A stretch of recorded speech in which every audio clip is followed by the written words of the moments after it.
All rise. The Court of Appeals, Division 1 is now in session.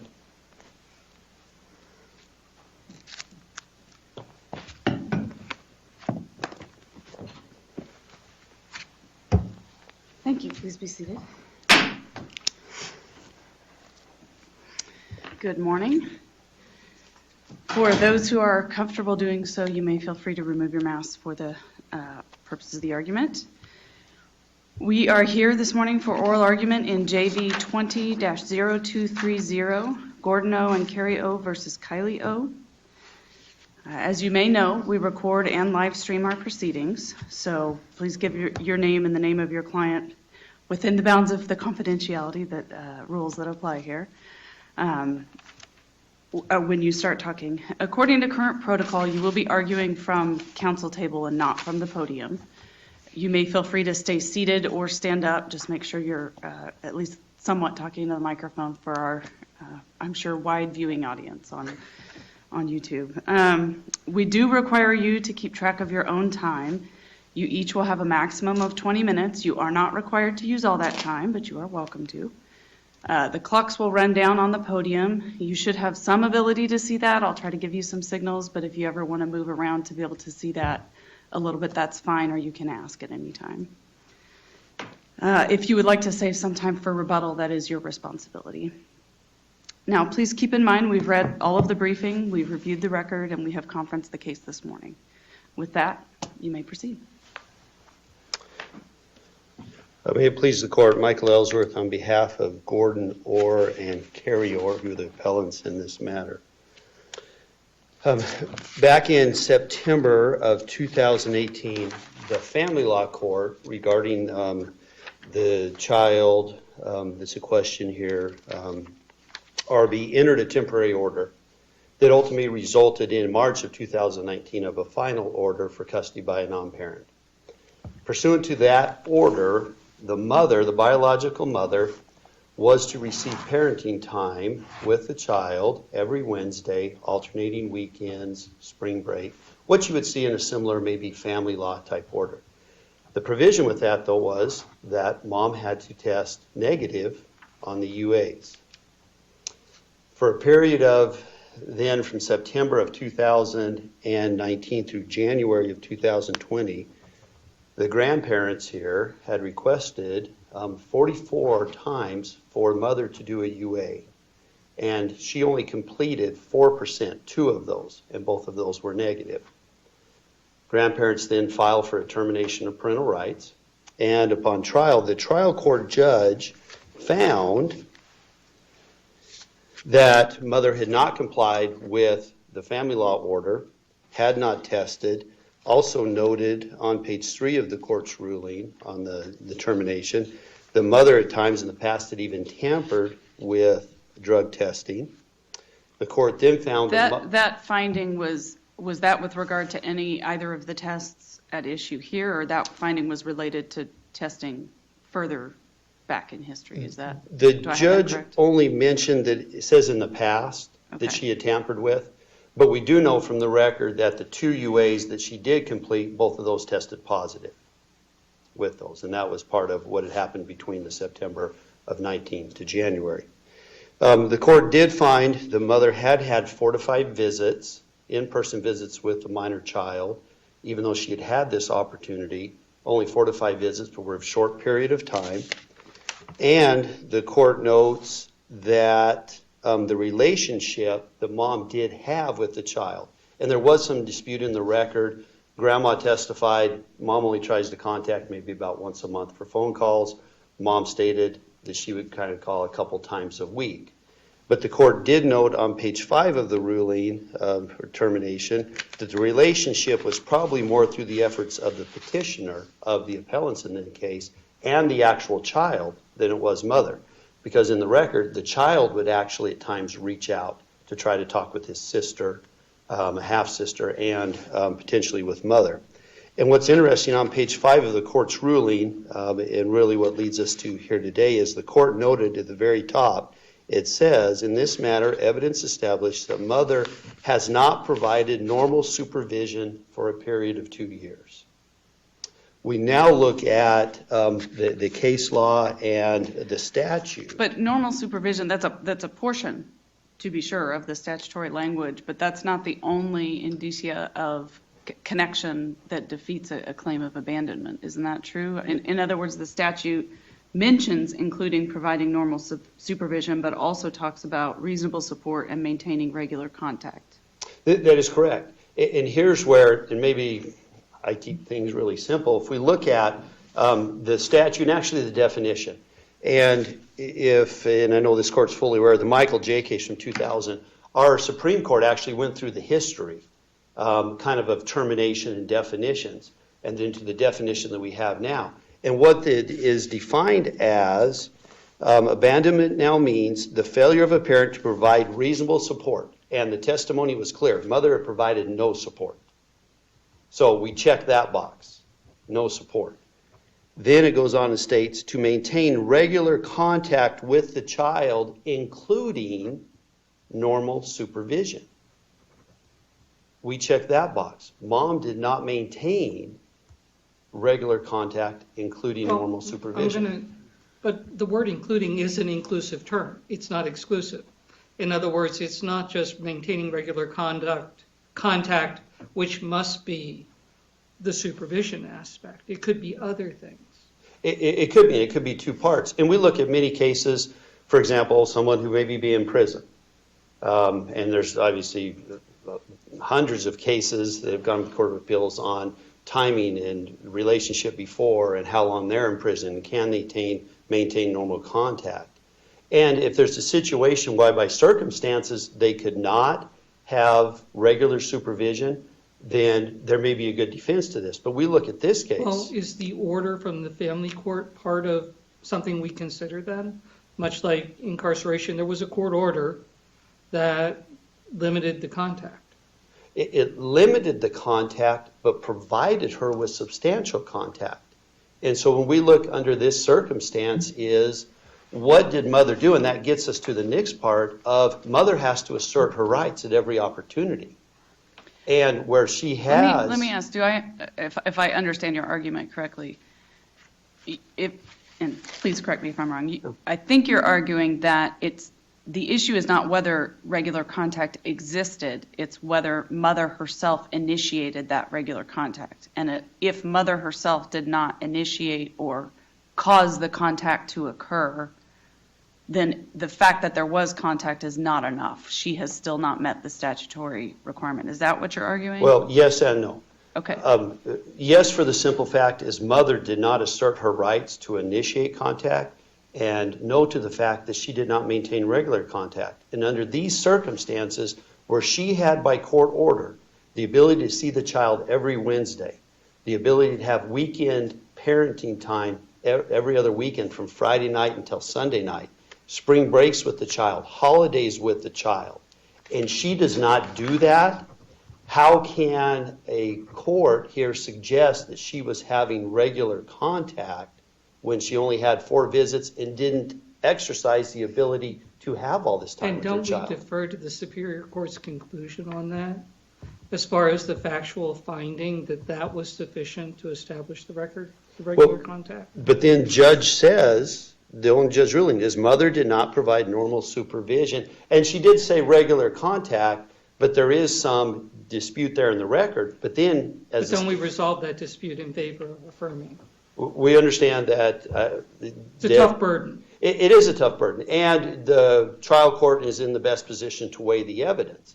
But if, again, we look at the statute and the definition as a whole, is regular contact to include normal supervision.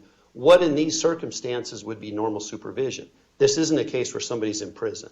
This is a case where mom lives in the same community. Mom has a court order. She was not prohibited by an order of protection or something else from seeing this child. She chose not to see the child because she would not go do UAs. It was her choice. And then we get to that portion of the not the statute, but how it's been defined as she needs to assert her legal right at every opportunity. If she really wanted to see this child, she's got to go down and take a UA, but she won't do that.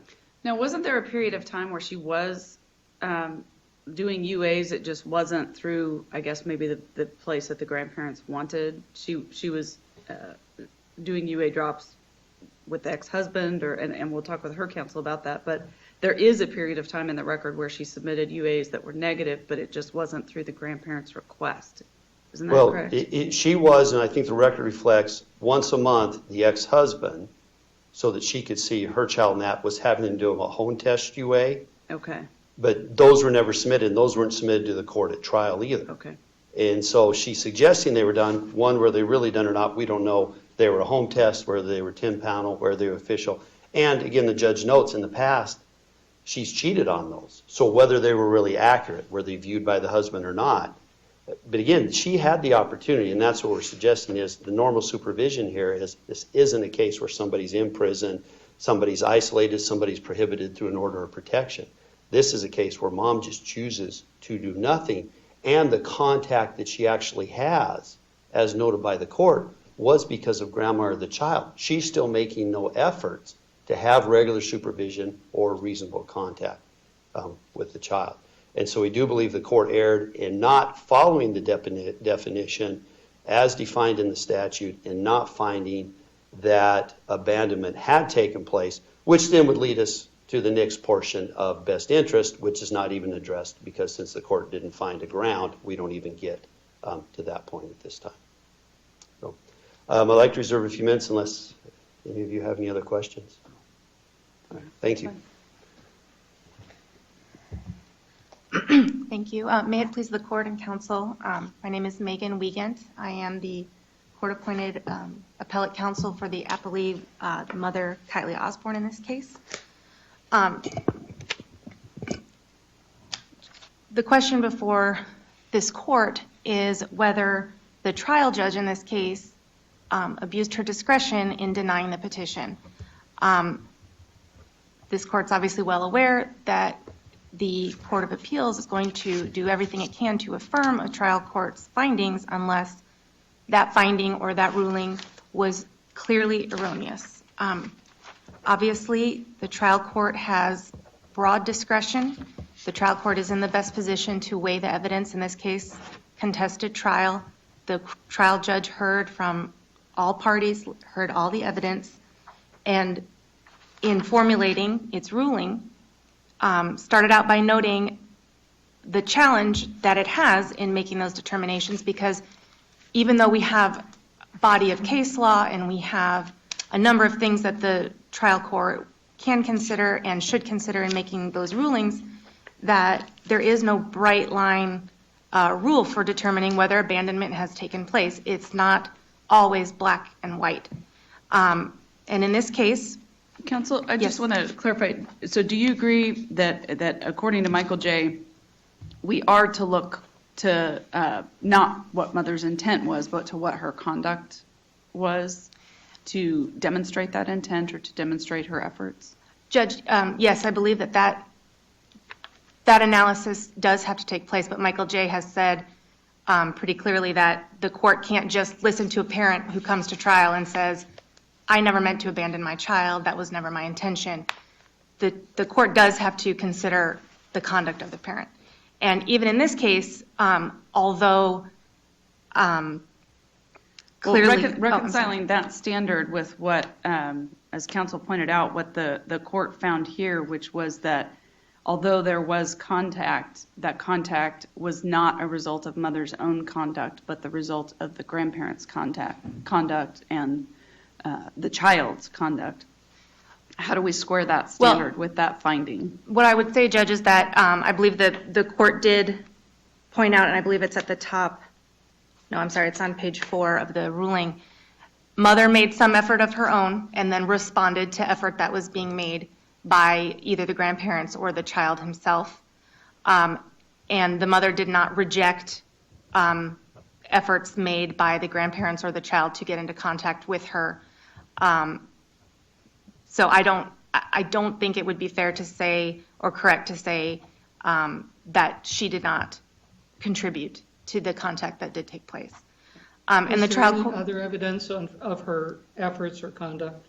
Is it just, it seems that the only evidence that the Superior Court had to hang its head on was this contact? Is there anything else?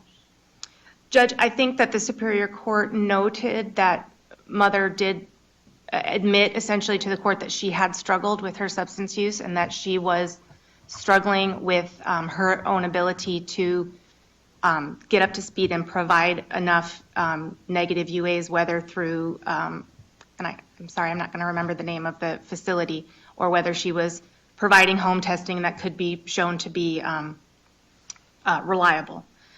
But the trial court was taking all the circumstances into consideration, including the fact that there was a domestic relations order in place that provided for the legal custody and physical custody of the child, and those restrictions were put in place by that court. Over the years, as counsel referenced, there was a couple of years of litigation at the family court level, which then kind of led into the petition to terminate. And I think it would be wrong to say that mother didn't make efforts. They were not quick, let's put it that way. She did not immediately get on the bandwagon and immediately rectify the issue with her substance use. Counsel, let me jump in there. So what concerns me about the court's ruling is that the court makes a specific finding that the evidence establishes mother has not provided normal supervision for a period of 2 years, and then goes on to explain a couple other things. But just taking that finding, well, under the third clause of the definition of abandonment, failure to maintain a normal parental relationship without just cause for a period of 6 months is prima facie evidence of abandonment. I mean, here the court's saying that's 2 years without normal supervision. Now, the court didn't use the words normal parental relationship, but what's the difference between failing to provide normal supervision and failure to provide have a normal parental relationship? Am I missing something there? It seems like the court was saying there is a prima facie evidence of abandonment here. Well, again, Judge, I don't think there isn't a hard and fast definition of what that is. And again, it's in the trial court is in the best position to analyze the entirety of the circumstances. We all know all families are not the same. All parental relationships with children are not the same. We're talking about a child who's with grandparents, where mother had in the past allowed grandparents to help her out and care for the child in different circumstances, even before and then leading up to them obtaining the domestic relations order. So it's not to say that the circumstances we have here is what would classically be considered a completely normal parent-child relationship. Obviously, the child had been residing with grandparents. I want to ask a question, and it just how to deal with the family court order, because it's an interesting order, with regard to in loco parentis order, basically, which arguably requires a finding by the family court that mother is not a capable parent. So it starts there. Now, obviously, a different standard. It's only a preponderance of the evidence, but isn't that akin to a dependency finding? Don't we really have something, though not perfectly aligned, but akin to a dependency finding, a private dependency finding with the family court order, and then mother's just struggling with as we commonly see in these cases, with following through, and we're 2 years down the road. Isn't that what we're really dealing with? Well, I agree with the court that the in loco parentis does provide for that alternative placement and legal custody and care and protection of the child.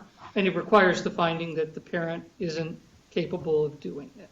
That's an element. If you have a fit parent, then someone else can't have in loco parentis. Correct, and the trial court would obviously have to make that Right. make that finding.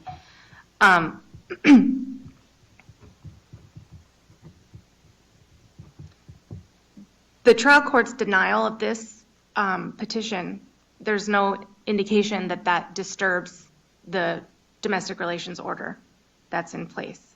And I think that the trial court very much had that at the forefront of her mind in making this ruling, because she does reference that taking the final step of terminating the parent-child relationship, which has been recognized as, a fundamental right, if not an absolute right,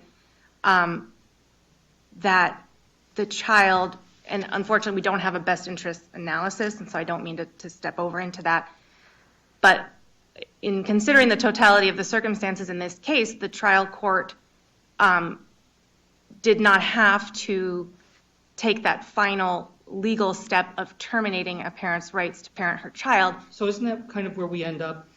The trial court denied the termination, and in that case, in your normal, in a DCS-initiated case, the dependency would continue. It doesn't get dismissed along with the termination, and that's really where we're at now. Grandparents have the child, it's under that in loco parentis dependency-like order. Things continue, and arguably if grandparents want to, at some point down the road, they could come back and again seek to sever. This isn't a bar of forever, this is a today. We're not going to sever. Would that be a fair assessment of the situation? I agree with you, Judge. It would be akin to a severance being denied pursuant to a DCS-initiated dependency, and then the parent either is successful at whatever it is that DCS wants them to accomplish, or they are not, in which case we see it again and again. DCS will refile a petition to terminate the parent-child relationship. One other thing I did want to point out to this court is that the trial court did make some note of considering some of the efforts that were made by mother after the filing of the petition, which our case law does say. You have just under 10 minutes. Thank you, Judge. Our case law does state that the court is allowed to take some consideration of the actions of the parents after the filing of the petition, even though it's not necessarily always dispositive, because otherwise very few petitions might be successful. But mother did, in this case, she did increase her efforts, and she did start to show taking her recovery more seriously. And if she abandons those efforts, grandparents, as the Judge Gast stated, grandparents have the ability to refile and re-urge their petition. But in this case, I just think that the trial court did not make a decision that was so erroneous as to be an abuse of discretion. She was in the best position to really weigh all the evidence and was able to make the determination that although mother was not a perfect parent, and that's not the standard either, that she had some struggles, but she did have a bond with her child, and she did have contact with him, enough so to justify a denial of the petition. Yes. And isn't that and I'm going to call it the too little too late doctrine? I think that's what most people think of it as. Isn't the trial court the one in the best position, and don't we defer to the trial court's decision on did the mother do enough, or was it too little too late? Absolutely, Judge. I think that is the role of this court.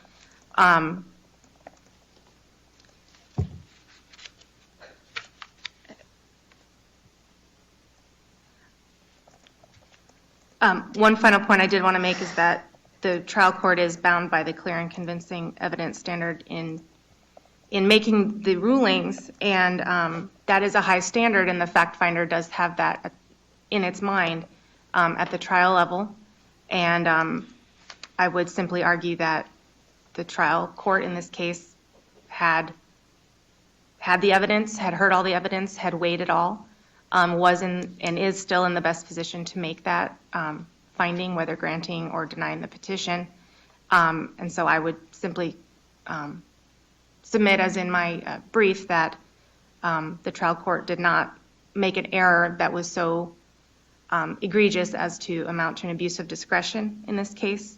The court exercised its discretion, and its ruling should be upheld. One quick, I just want to confirm that you agree, under the definition of abandonment, which we have heard today, there's the failure of a parent to provide reasonable support and to maintain regular contact with the child, including providing normal supervision. So if we were to look at that as three elements the reasonable support, the regular contact, and the normal supervision. Do you dispute that mother did not provide reasonable support and did not provide normal supervision? Or do you agree with those findings? I want to make sure I'm Let me answering the question. phrase that a different Yes. way. Do you believe there is evidence in the record that mother provided reasonable support? Pursuant to the domestic relations order, no. There's no evidence in the record that she was providing financial or otherwise support. The grandparents were providing that. Okay, and do you agree that there's no evidence that she provided normal supervision of this child? I don't think there is strong evidence to show that she was providing normal supervision. She was bound by the family court orders, and she was restricted in the kind of contact and supervision she could have in the about 18 months leading up to the petition. So you would agree that the court's order rests solely on the maintaining regular contact portion of this definition? I believe the trial court found that to be the most convincing part of making that ruling, but again, in weighing all the evidence and the totality of the circumstances, including her knowledge of the domestic relations order. Okay. Thank you, Judge. If anyone has any more questions, but otherwise, I think I've concluded. I think we're good. Thank you very much. Thank you. Sorry, I was just hitting my thing. It's interesting, and I've had the opportunity for about 17 years to do juvenile type work, and I've represented parents, both sides, kids, and I do consider it an opportunity because it does look after the best interests of parents and children. And it's interesting to note that it seems like the trial court a lot of times in making these types of decisions seems to rely on the fact that says, well, the family law court will just take care of the child. But that's not what the statute is about. It's about allowing the family law court. So when the court relies on that, I think they're not really doing their job as a trial judge to say, well, we'll just let the family court take care of the child. This isn't about being a perfect parent, and we understand that. I mean, my kids will tell you I'm not a perfect parent, and none of us are. But the statute, the way we read it, it states, in essence, that a parent has to at least be a little bit of a parent, has to do more than minimal support, has to maintain regular contact, including normal supervision. That's what we're missing here, is this is a parent who didn't do those things.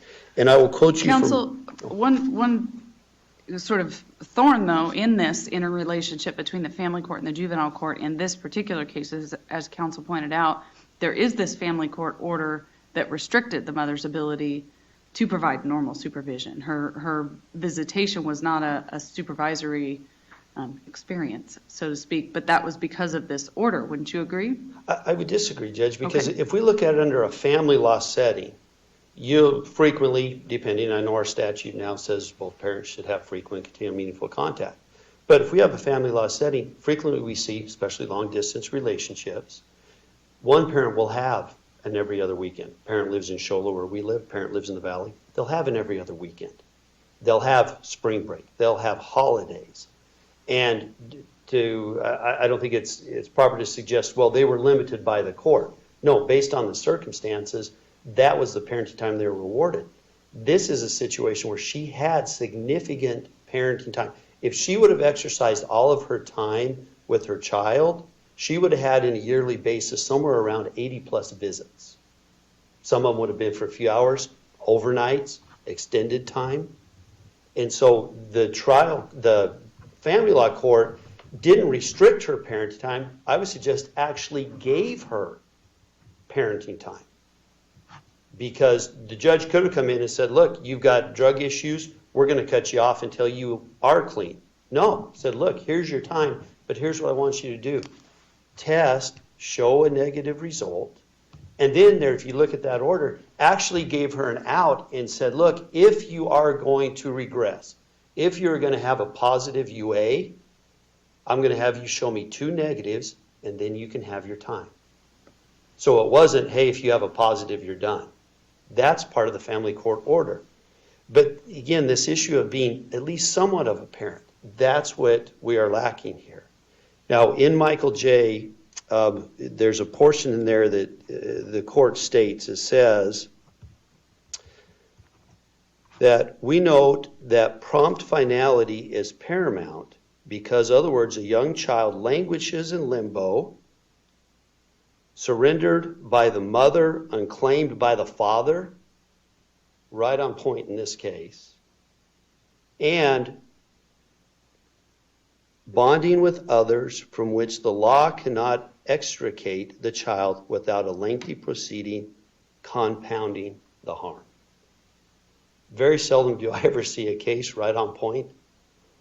This case mimics this and is right on point with this. And then that same court went on to say, under the revised statute, abandonment is measured not by a parent's subjective intent, but by the parent's conduct.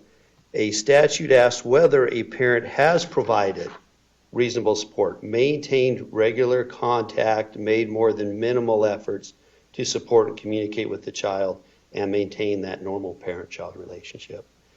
And that's where we seem to be lacking a lot of times, I believe, in our superior courts is this idea of what is a normal parent-child relationship. And it's very fluid, and we understand that. Today's society, it's very fluid. What is a normal parent-child relationship? Most children are born outside of wedlock nowadays, or a good portion of them. Parents live in different places. But here, when a mom has an opportunity to visit, see their child, spend extensive time, but fails to do that, fails to pay support, clearly the judge did not follow the statute and determined there was abandonment. Counsel, question about the record.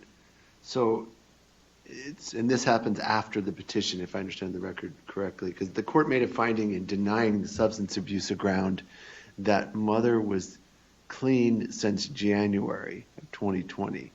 What was that? Is that finding based upon what evidence supports that finding as far as your recollection? Was mother providing those UA tests from January up to the time of the hearing? She was not. And she even noted, and I believe it was noted in the record, she failed to provide even these home UAs. Failed to provide. The only way the judge determined that, and we would suggest that credibility was an issue, but understand judges in the best position in the trial court to weigh the evidence, was mom's testimony. Her test, okay. That was it and nothing else. But then if we don't do that, we have to rely on mom's own testimony that for years she had been using. And why didn't she go UA? Because she knew she was using and was going to test positive. So again, she has an opportunity, but she chooses to do drugs instead of seeing her child, even though she had that opportunity to do so. But doesn't that bring us around then, and let's say we accept what the trial court did, and maybe the trial court said, yep, there's a drug problem, but starting in January, she was clean. Brings us around to the too little too late doctrine. And mom has a chance to say, look, I'm getting it together now. And the trial court is the one who weighs that into the abandonment factor, is whether or not mom is now coming around and should have that chance. Well, I think on the drug issue, yes. The judge, in this case, weighed that and said, hey, on the drug issue, in this case, appellants, you didn't prove it's likely to continue in the future. Language in the statute. You didn't prove that. But abandonment, drug issues, and abandonment, two separate.